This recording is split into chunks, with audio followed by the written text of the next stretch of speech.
10 signs you're having sex with a narcissist.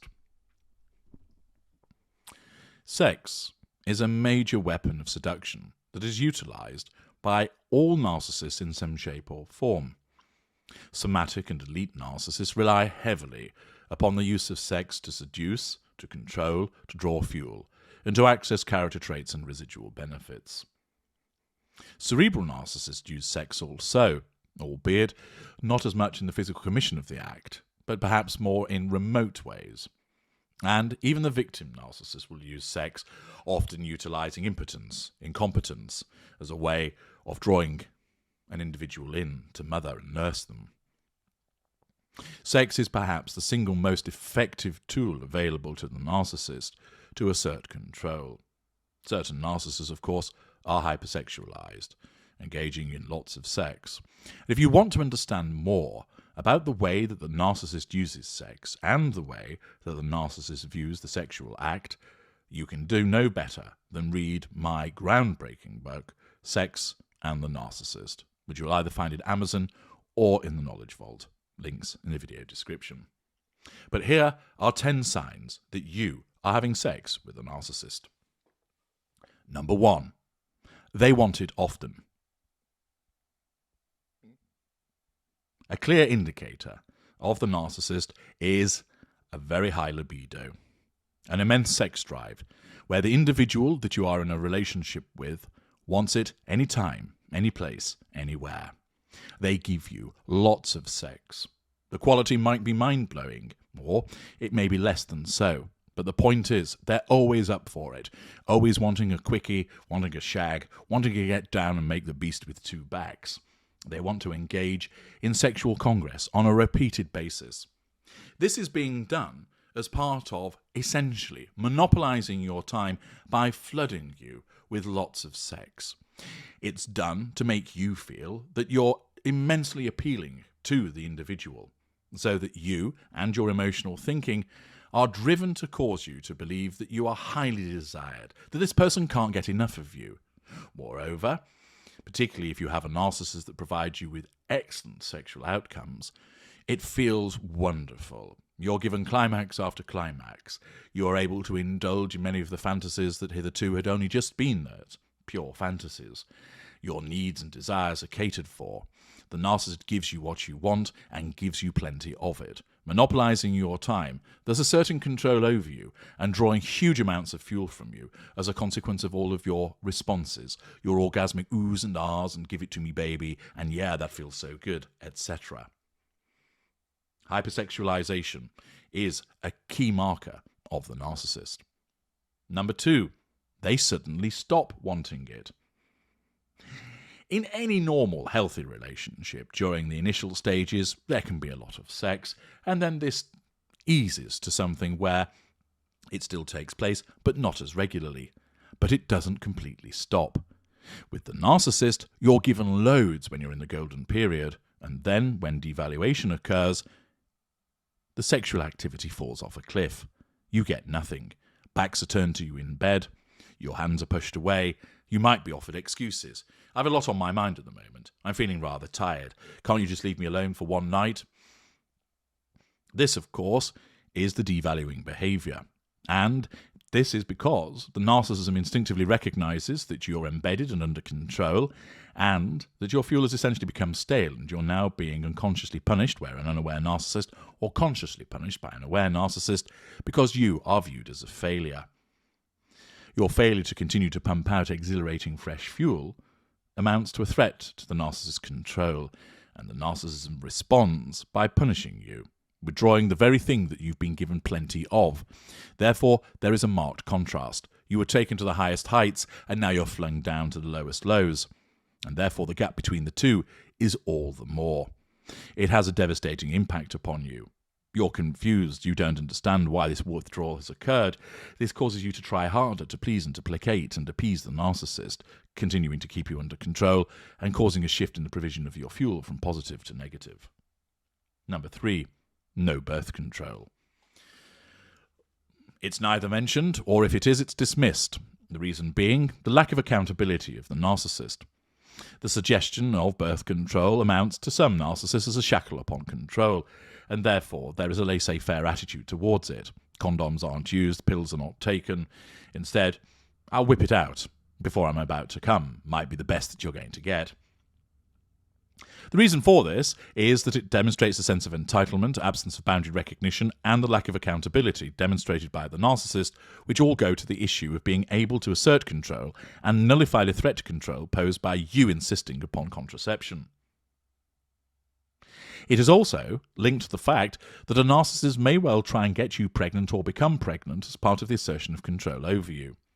This doesn't happen with all narcissists, but certain narcissists that operate in that way regularly look to impregnate you or become impregnated, as having a child with you is a very effective way of binding you to the narcissist and asserting control over you and laying our hands on the prime aims. Number 4, it's robotic. There might be plenty of the sex, but when it takes place, you do feel like you've got into bed with a robot. It's perfunctory, the grinding away, the lack of genuine intimacy is prevalent. This happens more with your lower echelon narcissists, whose imitation game is not as good as it should be. They haven't learned the appropriate noises, actions, sounds, and reactions to make to convince you that they are fully absorbed in the act of lovemaking with you. Instead, they are demonstrating to you that they are in effect masturbating with your body. The sex is robotic, devoid of warmth and intimacy, because there is no warmth and intimacy with the narcissist.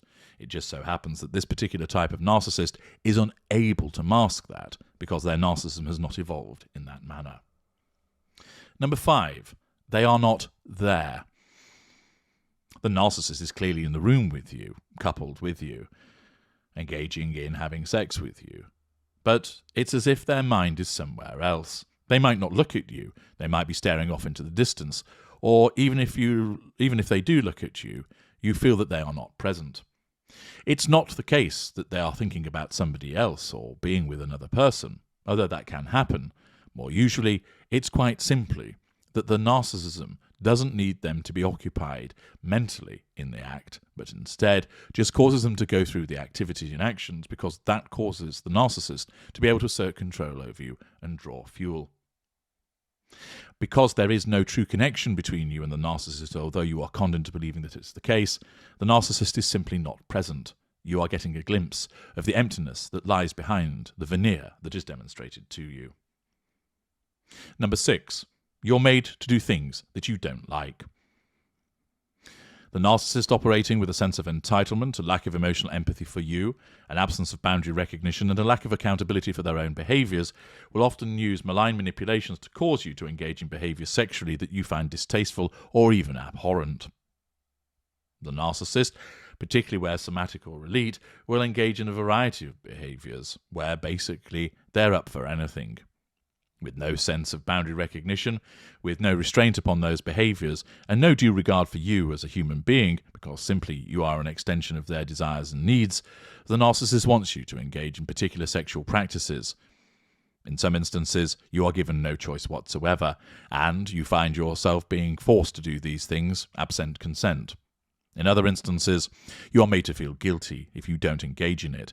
There is pleading, possibly pity plays, guilt-tripping that takes place in order to coerce you into catering to these needs of the narcissist. Where you find that you are being made to do things that you don't like and you express your disapproval but it's ignored, countered or deflected, you're likely to be dealing with a narcissist. Number 7, intimacy occurs very quickly. You meet the narcissist and that night you're enticed into bed. Of course, with any of these indicators of themselves, they are just indicators.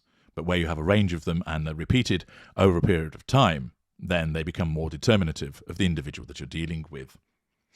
Intimacy will often occur very quickly with a narcissist. Again, this arises out of a sense of entitlement, an absence of boundary recognition, a lack of accountability for behaviours, and an absence of emotional empathy.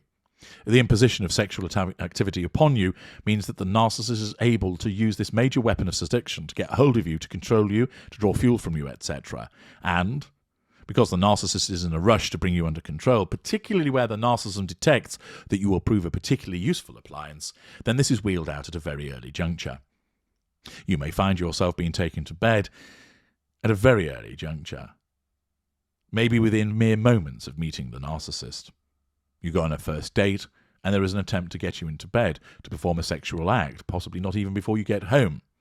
And this is all done because the narcissist needs to assert control over you, and the use of sex is a particularly good way of doing so. Number 8. The individual doesn't climax or has difficulty doing so.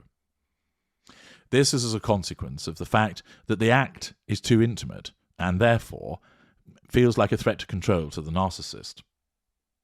Therefore, the narcissist is unable to reach the point of release, and instead there is a retardation in that regard.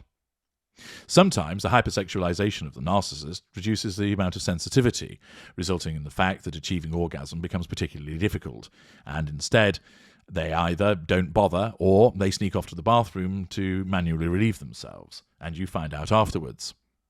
In other instances, it is as a consequence of the act being that of intimacy, and the narcissist must guard against that, and this causes the prevention of the climax occurring. For some narcissists, the idea of the climax is a threat to control because it's caused by you rather than being caused by them. This is often the case with cerebral narcissists, who feel in essence that their climax isn't theirs and that you've caused it, and therefore that unconsciously is a threat to control because they haven't decided that it should happen. You often find with those particular types of narcissists, they're more focused upon what you want rather than what they need, and that they essentially say that your pleasure is their pleasure. It's all about the assertion of control. Number 9. You feel like a burger. This doesn't mean that you suddenly get hungry after engaging in sexual Olympics with this particular person, but rather you're flipped around the bedroom or wherever you might happen to be, as if you were a burger. The narcissist or suspected narcissist picks you up, puts you down, flips you over, turns you this way, that way. Not interested in whether you're enjoying it or not, but it's simply a performance. They are showing off, demonstrating their sexual prowess by banging you against the wall, by taking you from behind, by riding you into submission. All of it is being done because they are essentially, again, just masturbating with your body. And, in so doing, they have no interest in what you get out of it, but rather it's the performance where, in their own deluded mind, they are giving you the time of your life, whilst you're there lying, if only he'd keep me in one position rather than keep throwing me around the room, I might actually start to enjoy this. Being treated as that proverbial piece of meat is both literal and metaphoric. Number 10. Sex is used as an incentive or punishment, where the individual suggests that if you do something for them, you'll be rewarded by some hanky-panky, or where you feel that you're guilt-tripped into doing something because there is the threat of you won't get any sexy time. Then in such circumstances, there is the likelihood that you are dealing with a narcissist. Sex is merely a tool for the narcissist to get to the prime aims. And, for instance, if it's such a thing as a residual benefit of you making something for the narcissist to eat, then the narcissist may well say to you, make me a bacon sandwich and I'll give you a good seeing to. Or, if you don't do the shopping for me, you're not getting any off me tonight. The use of sex blatantly in such circumstances as a manipulative tool is a strong indicator of what you're being dealt with, that it's being used as a commodity in order to control you and draw other benefits from you. These are 10 indicators that you're having sex with a narcissist. As I mentioned earlier, spotting 1 or 2 does not necessarily mean that that's the case, and it's the greater the number, the more likely that it is that it's determinative. These are, of course, just 10 examples, and there are many other signs that would support that you're dealing with a narcissist. And I would direct you, as mentioned earlier, to my book, Sex and the Narcissist, and also to utilize the narc detector to make the determination as to what you're dealing with. But as a starting point, these are 10 common signs that you are having sex with a narcissist. I'm H.G. Tudor. Thank you for listening.